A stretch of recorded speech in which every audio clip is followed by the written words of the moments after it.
Wait, do you ever get disappointed when you're showing someone something for the first time and you really want them to get it? And No, they not don't? at all. I think Yes. Oh.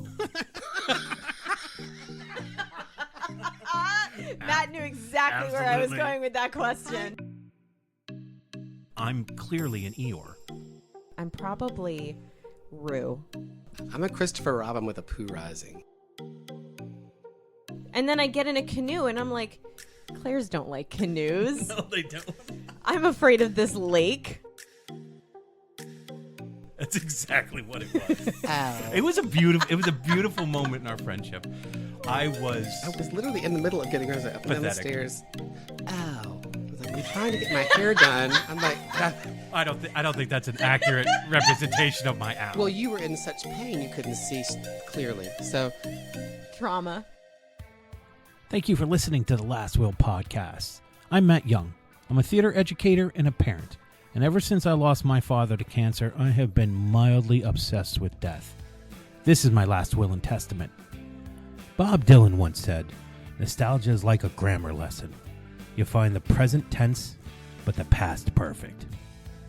Today's episode is all about nostalgia. Today I'm joined by my friend and the very talented actress Ann Alford. I've known Ann for many years, and I was so excited that she made some time for us to sit down and have this conversation about nostalgia. So sit back, relax, and enjoy the convo.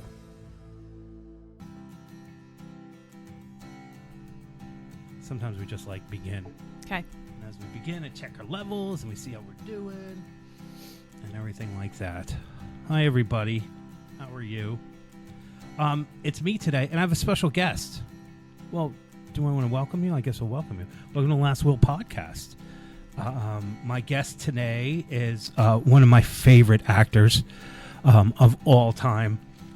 She and I did a little play called The Murder Train together. That's the official name, right? Murder Train? Oh, yeah.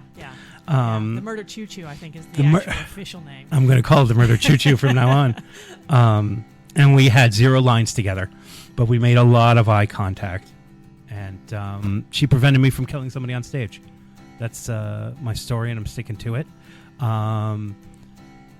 So I'd like to welcome you, and I'm so excited that she's here, Ann Alford.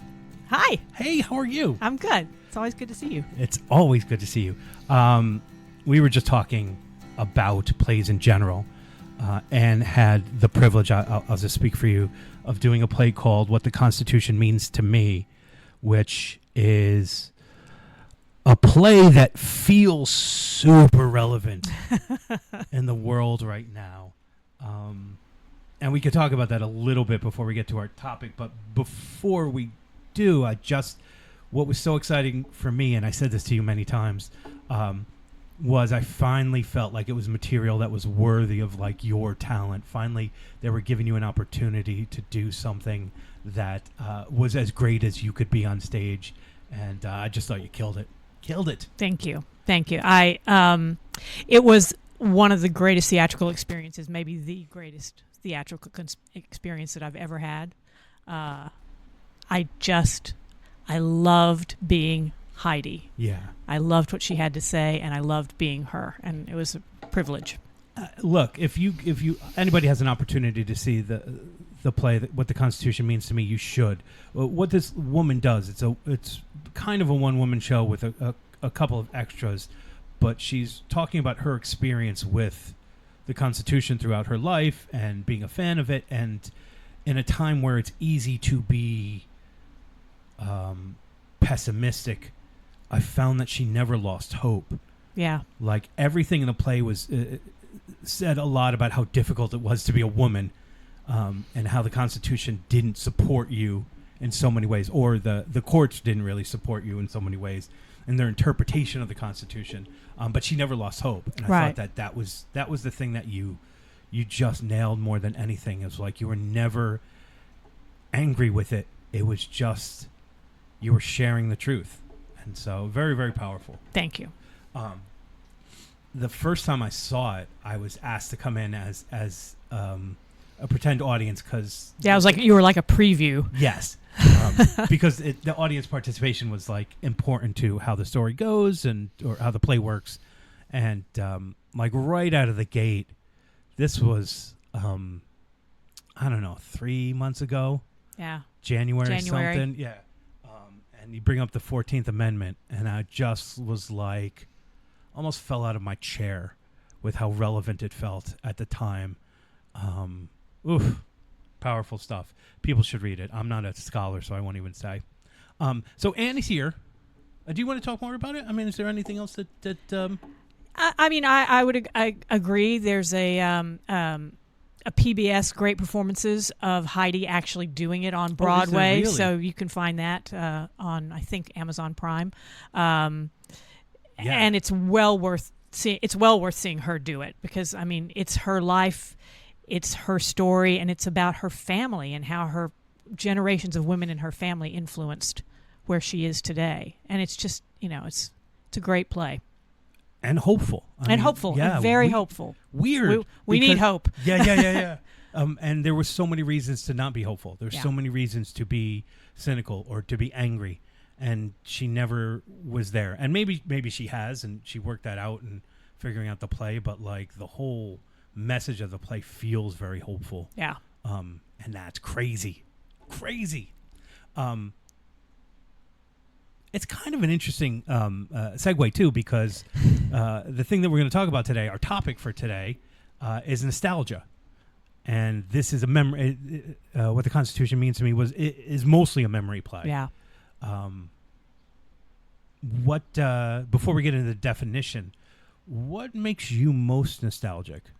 I was thinking about this, and not to be all hoity-toity, but Please. the sort of esoteric thing when you think about nostalgia is Proust and his Madeleines, right? Okay. So I was thinking, well, what evokes nostalgia in me, and I decided I'm very olfactory.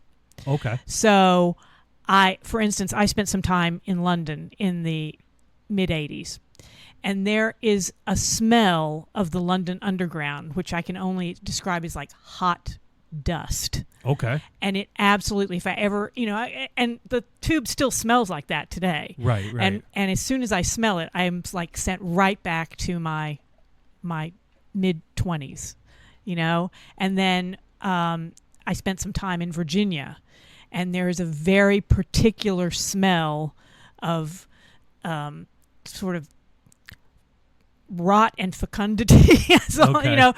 that sends me straight back to that place. Yeah. So smells do it for me. I think smell. I think we've talked about this maybe once or twice on this podcast. Smell being one of the strongest memory igniters that there is.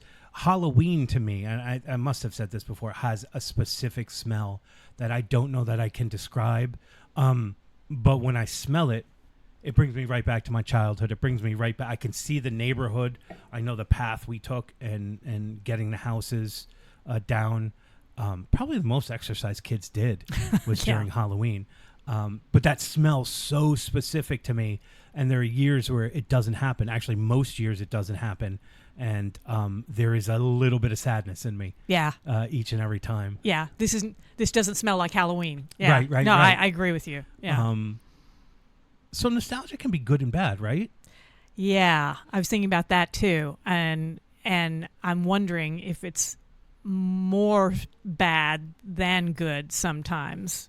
Yeah, I think if we get caught up in only living for the nostalgia, then we're caught in the past and we're not being able to guide our way towards the future, or even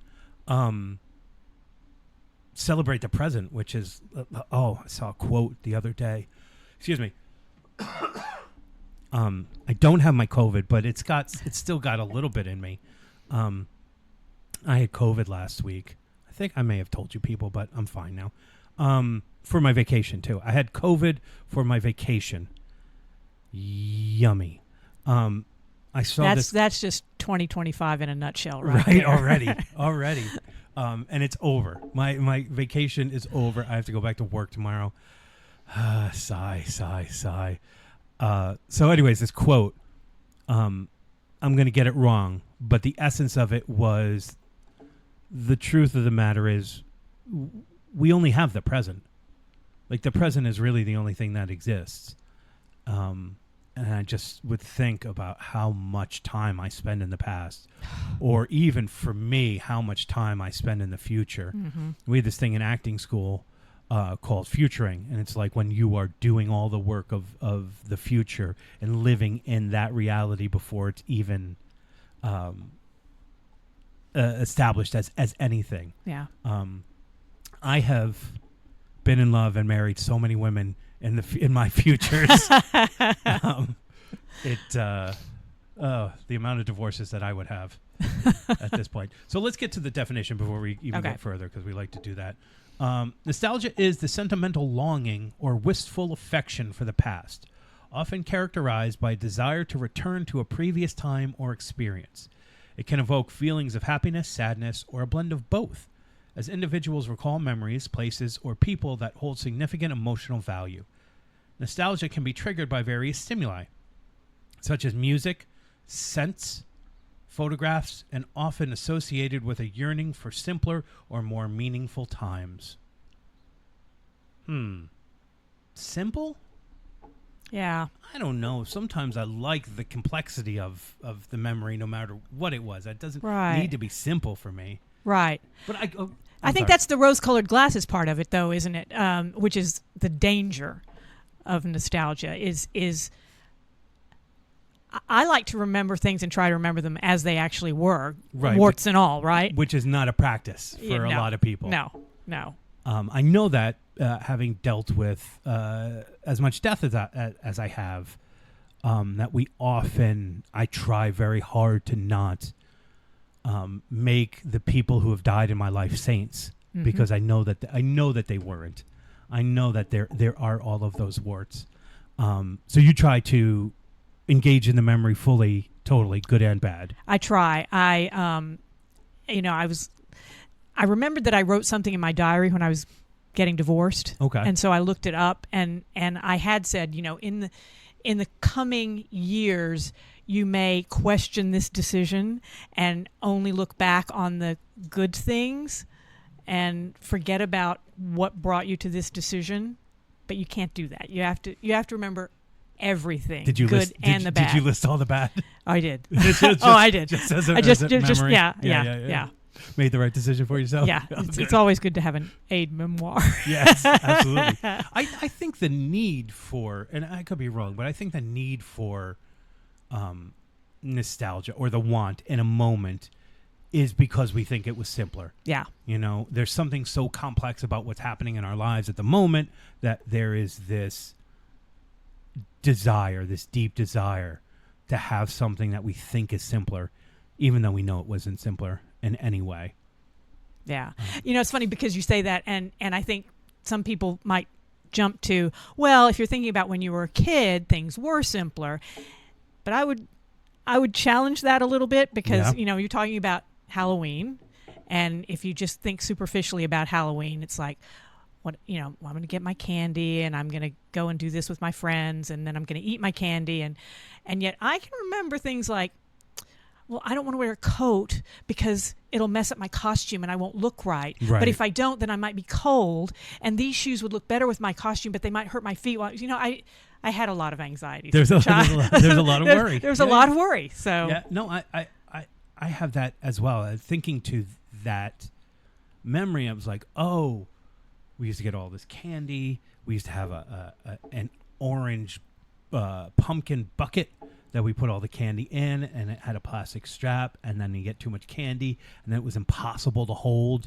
And then you would have some sort of breakdown because you wanted your parent to hold that, because you couldn't hold it anymore.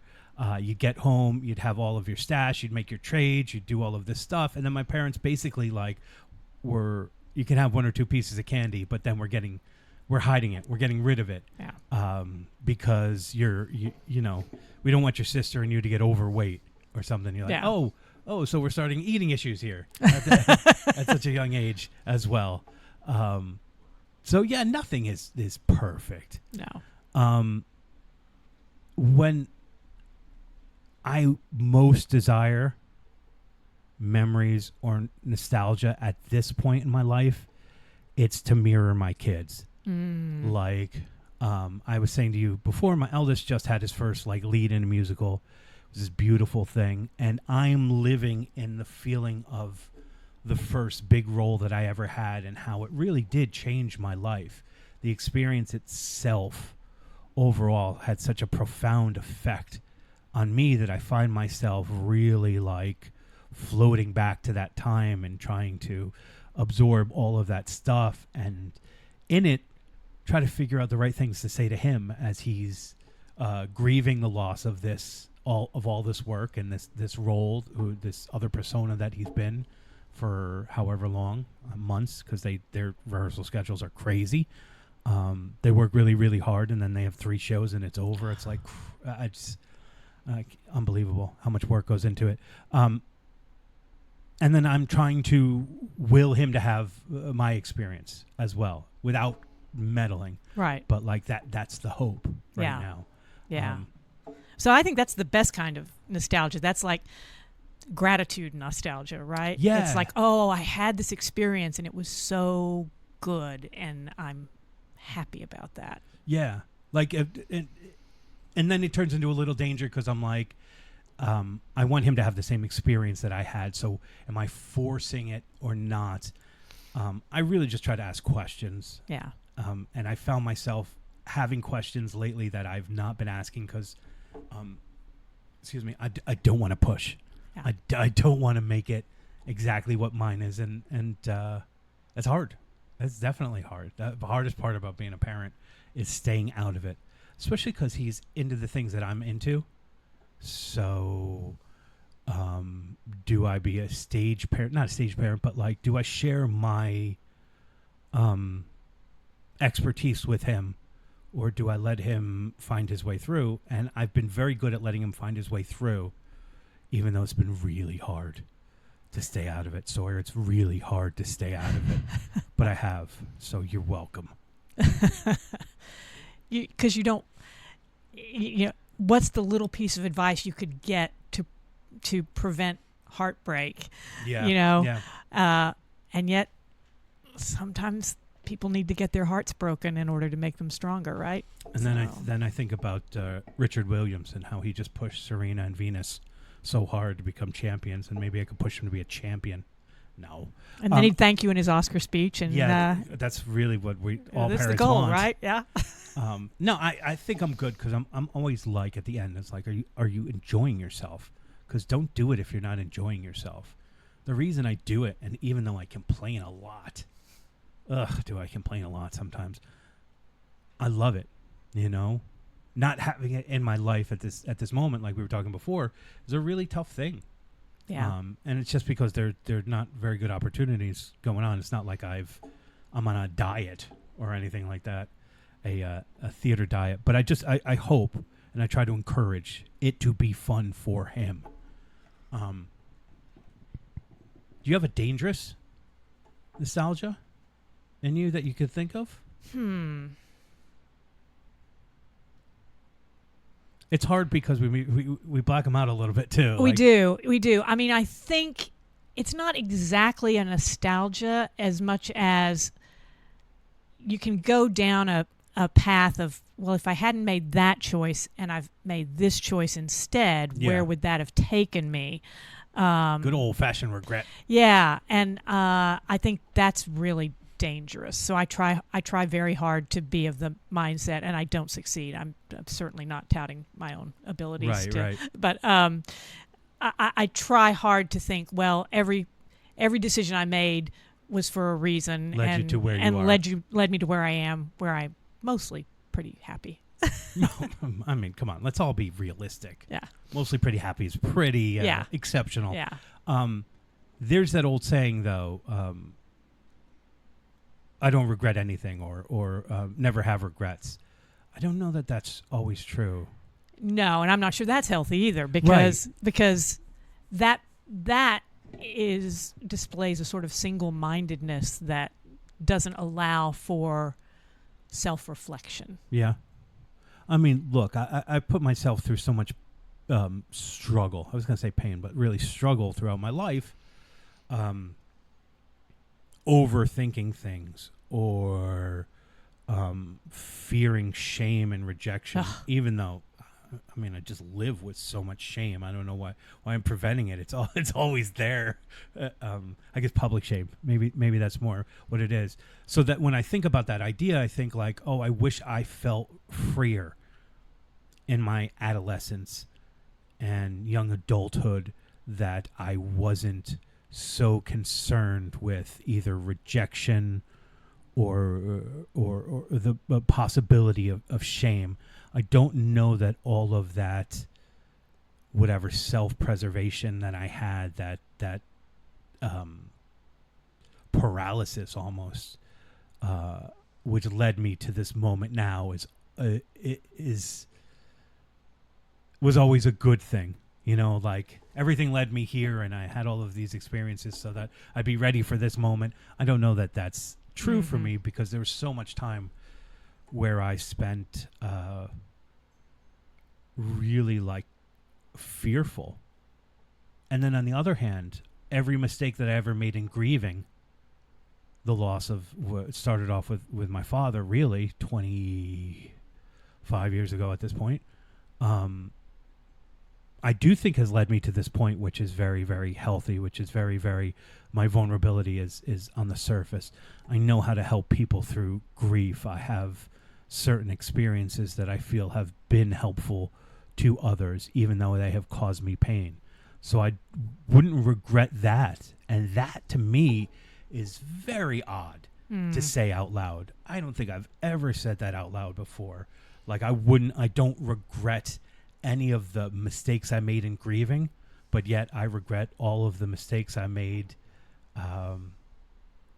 and being afraid of rejection. That's kind of crazy. A lot of fear. I agree. I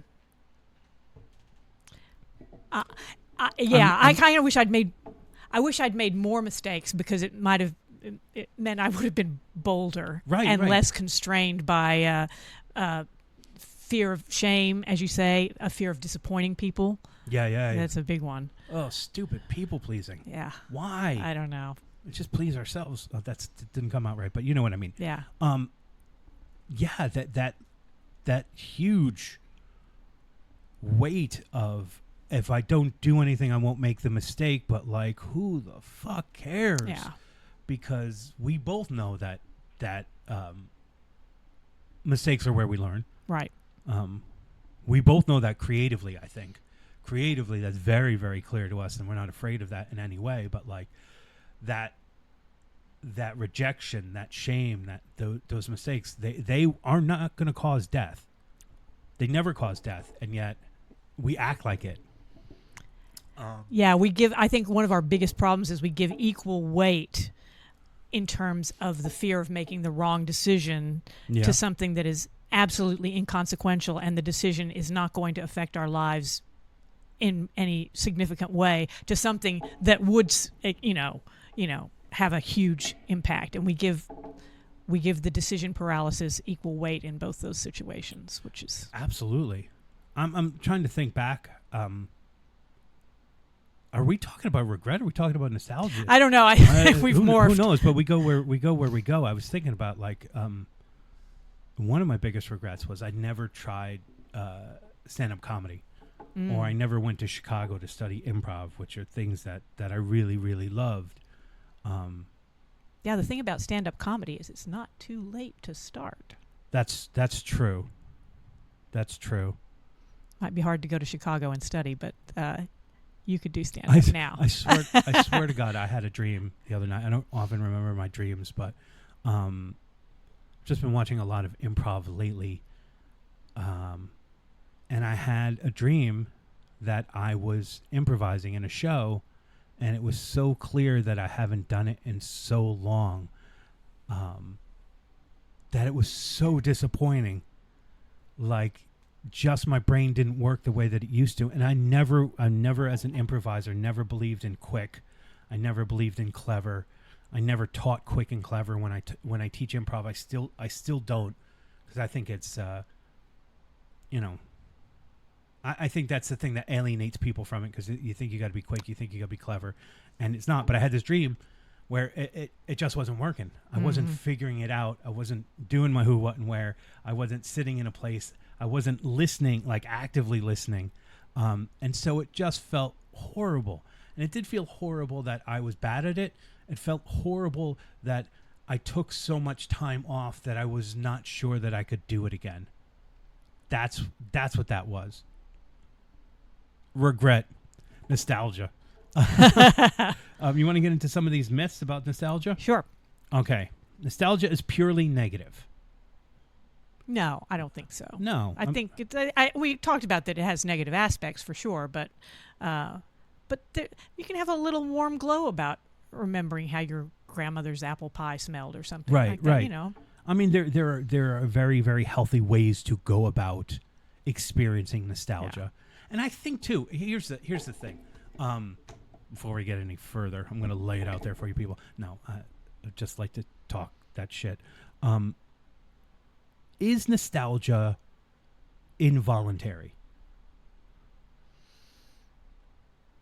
Like experiencing memories. I think, I think if it's true nostalgia, it is involuntary, because I think the whole point is that it hits you, right? You can't conjure it. No. And yeah. What'd you do this Saturday? Well, I just sat back and I was just looking to be nostalgic. So, I mean, I guess you can, but like for the most part, when it works, it's magic. It's involuntary. It just happens. Yeah. That's why it's tied to sensory things, I think, maybe. I think you're right. And it's most powerful when it just hits you out of nowhere. Yeah. Like a deja vu. Nostalgia is only for older people. Oh, go fuck yourself. Nostalgia could be for anybody. Yeah. My kids can have nostalgia. They just may not know the word for it. People of all ages can feel it. Especially when you have like a big transformation. What are we, butterflies? No, when you have like some sort of transition in your life. Like I lived in Fairfield till I was 10, and like my core memories were from that time, and then we moved to Greenwich, and it was a very different life. It was a better life, but it took a long time for me to figure that out.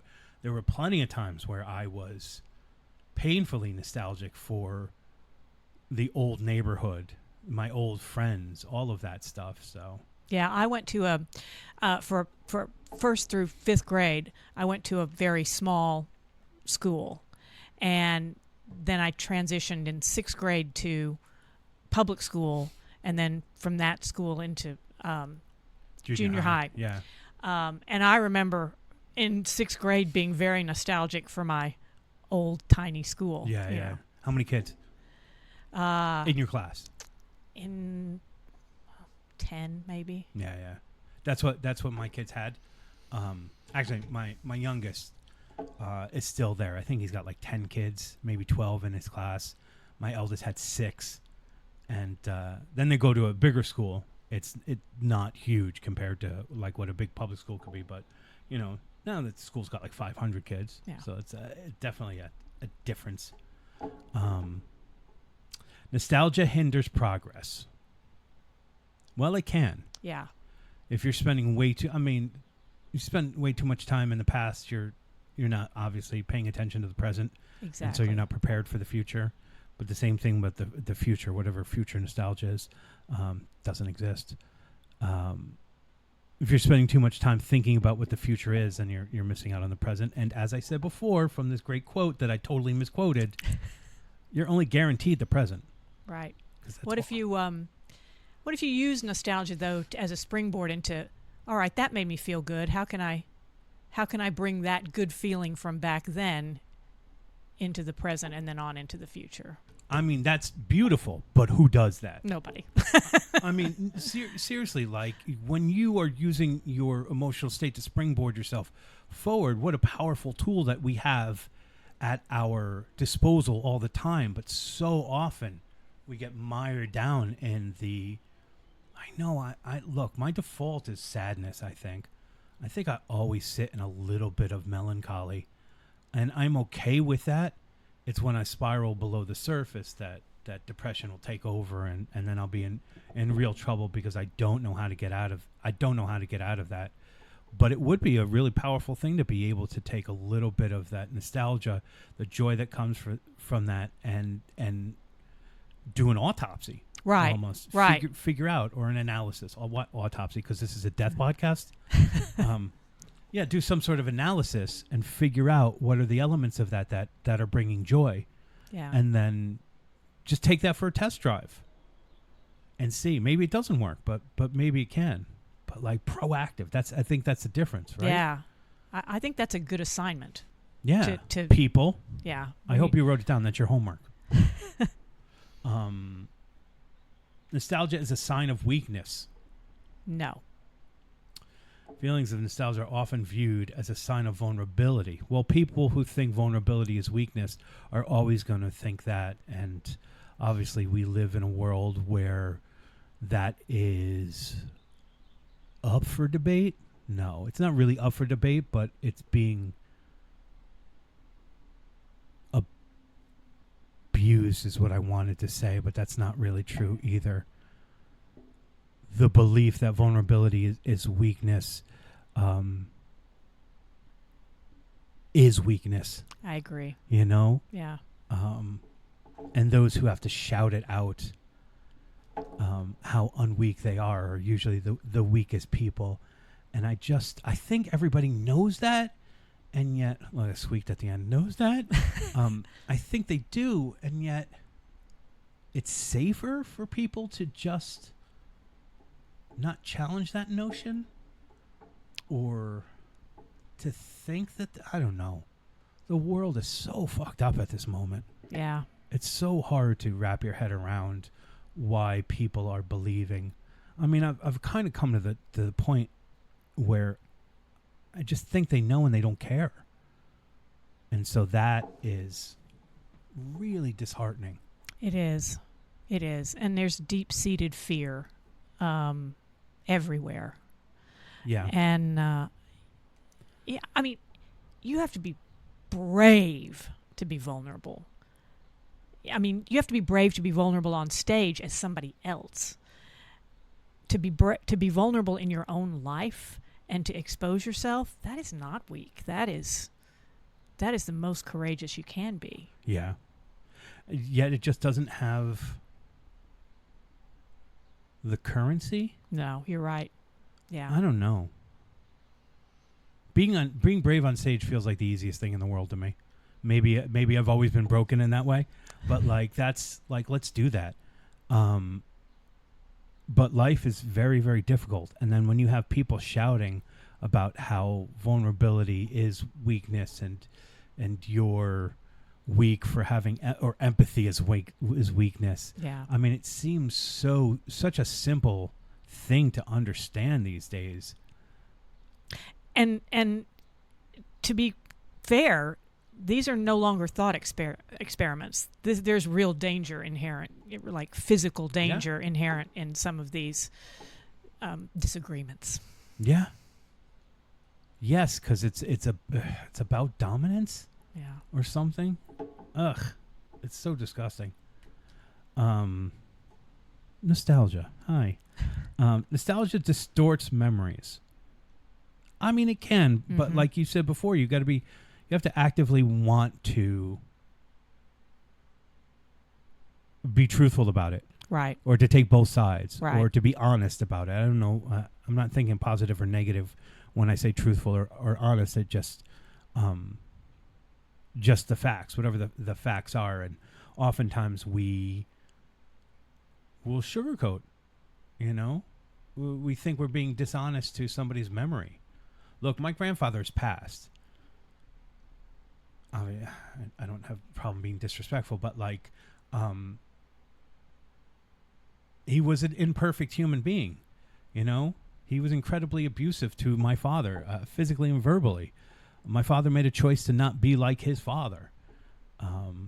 Did I have good memories of my grandfather? I mean, yeah, of course I did. There are times where we had great times. Great times. Maybe I'm over-exaggerating. Maybe I'm exaggerating the good times.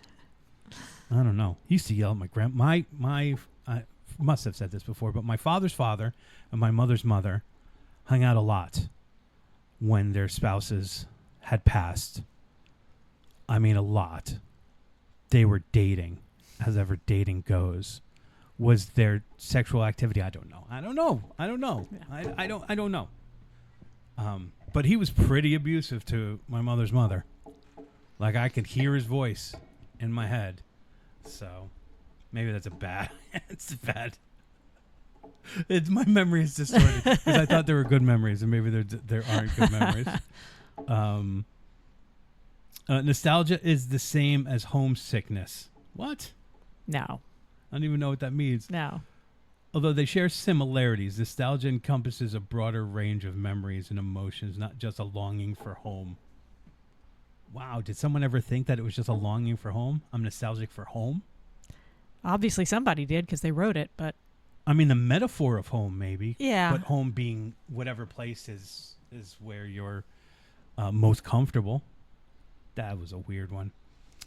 Nostalgia is always about personal experience. Huh. That's an interesting one because I think in general it is, but you hear a lot of people talking about nostalgia for a time that they did not actually exist in which they did not actually exist. Yeah, right. You know? So, and there's the collective nostalgia. Right. Remember when baseball and only one league had the DH and the other league had the pitchers hitting? Yeah. Like, so yeah, I guess you can be nostalgic for that time. But then you're not nostalgic for a platonic ideal, right? Right. Not for an actual lived experience. Yeah. Feels like there should be another word for that. And yet, I mean, it does make sense in my head when I say, Yeah. "Oh yeah, we're nostalgic for the time." Yeah. Oh, remember when? Yeah. I was always with sports in my brain right now. I was about to say, remember when ice hockey and they didn't wear help? It's like, what? There has to be other things. Nostalgic for when there was only 3 stations.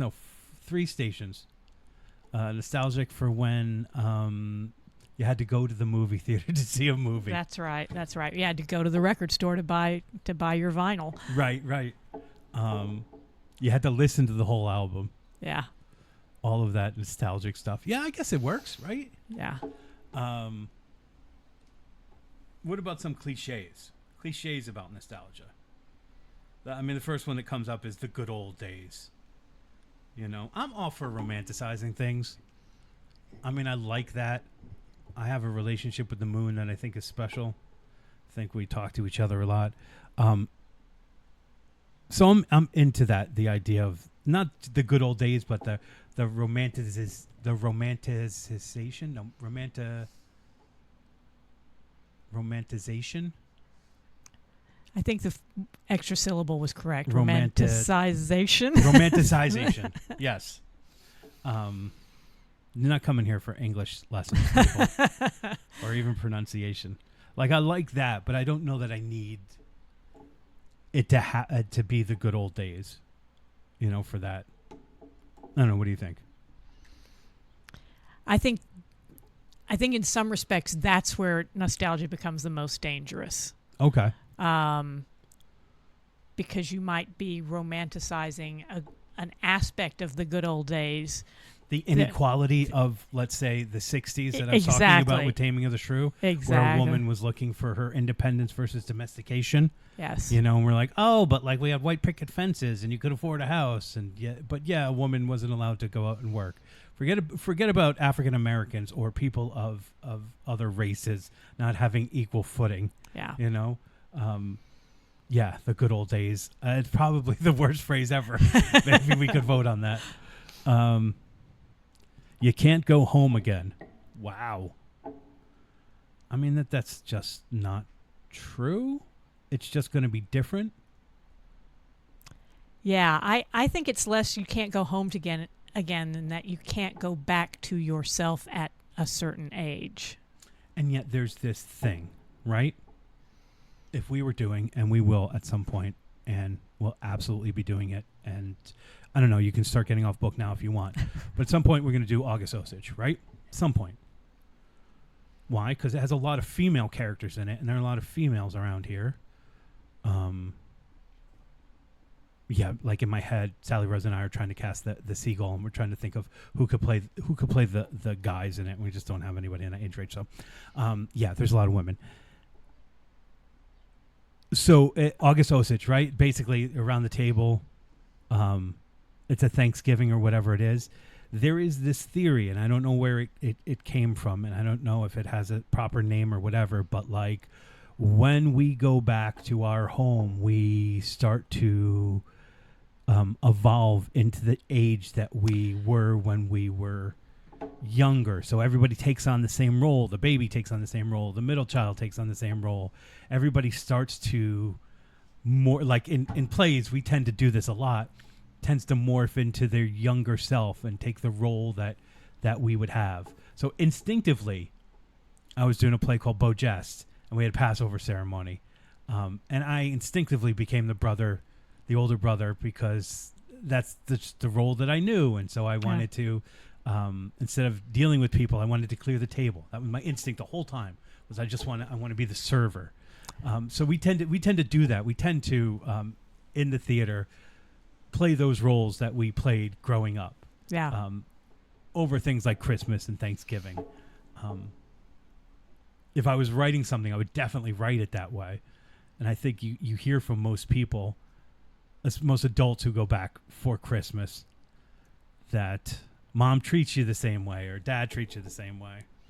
Yeah, it's funny. I have a very recent example of this. Okay. So last weekend I had gone down. I grew up in Lubbock, Texas. Okay. And so the theater department was having a reunion last weekend. So I went back, and the only person who still lives there is my brother, who's 13 years older than I am. And I stayed with him, and I would go to these events and borrow his car.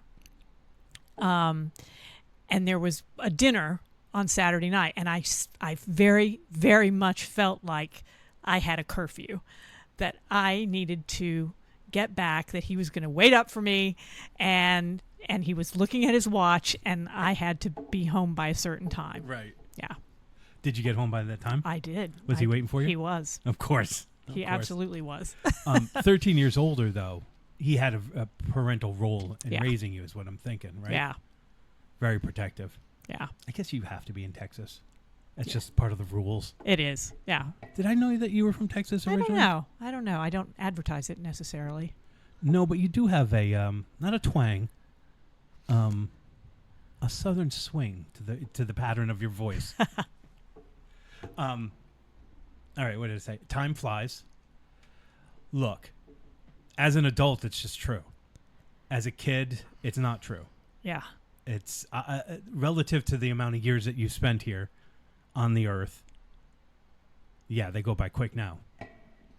I don't know, 30 felt like 4 days ago, and now I'm not. True. So true. I mean, you remember the first day of summer vacation when you'd get out of school, and Yeah. it would be like this vast stretch of time ahead of you. Yeah. Yeah. Now I already know, it's April something, and August feels like it's here. It's going to be here tomorrow. Right.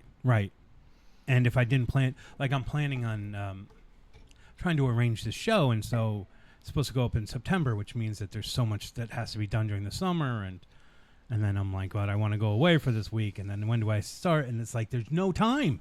There's no time. There's no time. Yeah. I don't like it. I want more time. Anyway. Your nostalgia for time. Yes. I also let's be honest, I don't want to just direct. It would be nice to do some acting, for crying out loud. Yeah. So, been a dry year. I can't, it's something I struggle with. I can't get over. I'm not going to complain to you guys that much, all right? Back off. They don't make them like they used to. Well, yeah, they don't have to. They don't have to make them like they used to. They make simpler things. They make more complex things, so it doesn't have to be. But yeah, they don't make them like they used to. They don't. Yeah, there's no more needs to be said. Everything was simpler back then. Yes, of course it was simpler, because you didn't have to care about people's feelings, and everybody didn't have equal rights. Oh, cliches. Back in my day, it's a common preface. that starts most anecdotes. Anecdotes. Man, I'm struggling with words today. Just say simple ones, Matthew. So you could say stories. Stories, yeah, stories. Yeah, they. I don't think there's a problem with that kind of nostalgia cliche back in my day. Usually, you're trying to make some sort of point. Right. Depends on your audience. Right. And again, so I was at this reunion, and there's a fair amount of back in my day. Right. But some of it was, we were touring this absolutely fantastic new theater facility, and so they have a metal shop, and they have a recording studio, and they have this, and this, and we were like, well, back in my day, you had a reel to reel, and you'd go in a closet somewhere and try, and like that's not bragging. That's right. Appreciate what you have, because this didn't always exist. Yeah. It's so interesting too that you had this experience right before because we had decided to do this topic weeks ago. Yeah. Being in the space, did it feel the same? Obviously, it's got to look so much different.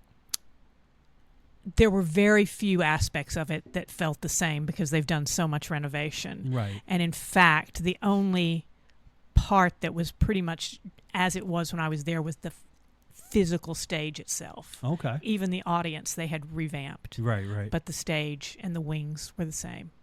Did it bring you right back? Yeah. What was the strongest of the memories? I think... And were you a theater major? I was. Okay. Yeah. I had done a production of Robber Bridegroom. Okay. And it was in the summer. And there was just... so we were rehearsing during the day, and it was summer reps, so most of us weren't taking a lot of classes, and, it was very free and easy. And there was a lot of sort of groundwork on the physical movement work on the stage. Right. And when I was like walking across it just felt like I could remember myself sitting in this one spot being a duck. Yeah. I mean, no, it makes so much sense. I just told a story to our friend Tim the other day, which was a nostalgia story from when I studied in London. About he went to go see Sunset Boulevard the other day, and I saw the original in London, and it's just such a huge memory. Obviously, it's not an indulgent but an embellished memory.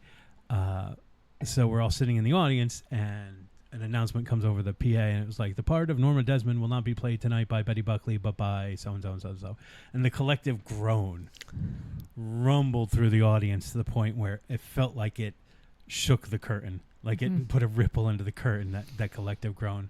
And this poor woman backstage, who maybe it was her first time going on, maybe, I don't know, it was her 8th time going on, whatever, did not have our support as a collective audience. And that always comes back to me.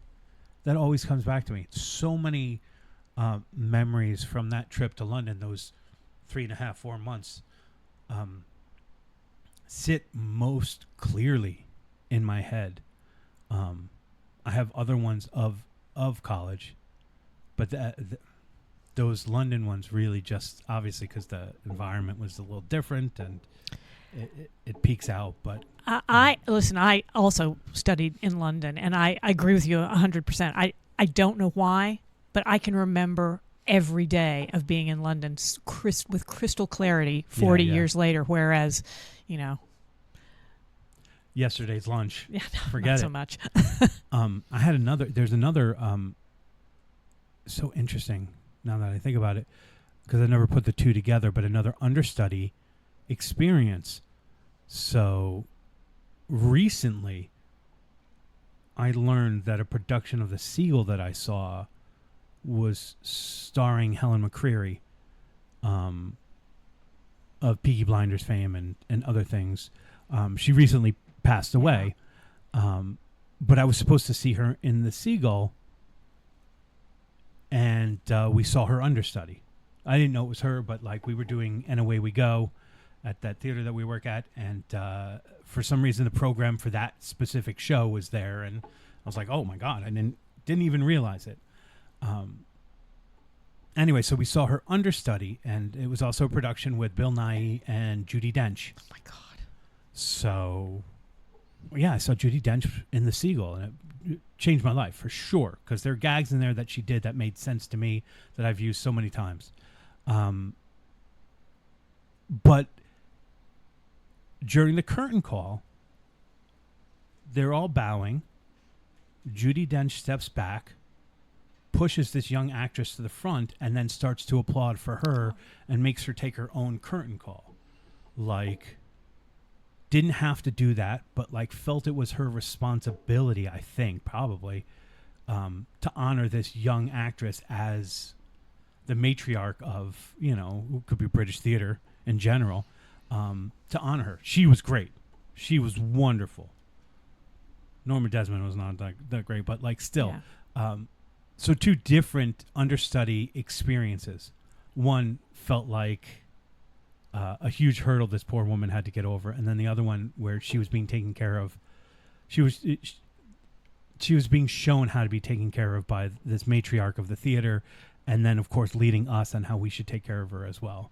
I mean, she was brilliant. She was great. I would not have known that she was the understudy. It didn't, make a difference to me at that point. But like to see her step back to honor this young actress, to kind of set her off. I wonder who that actress was. I wonder if there's somebody that we could have known there. But that memory is so clear. And those are all like positives. I don't think I think of my time in London as nostalgia that hinders me. No, I agree. I mean, I think that's one of those positive things. It's like I'll get a spark for a show that I saw when I was there, Right. and I think, oh, that was really good work. That work is possible in this world, and we need to strive for it. Or reminded of a show that we saw, this one show called 2 Weeks with the Queen, which I've never seen anywhere else, about a young Australian boy whose brother is sick, who gets sent to live with his aunt and uncle in England. And it was transformative for us all back then that I went to go find the play so that I could read it, because no one ever does it. But this beautiful, beautiful memory. I still talk about the gags that the RSC, the Royal Shakespeare Company, did, in terms of how I do my Shakespeare. I always do Shakespeare for a modern audience. I use the text, but I add things because I saw the Royal Shakespeare Company do this exact thing.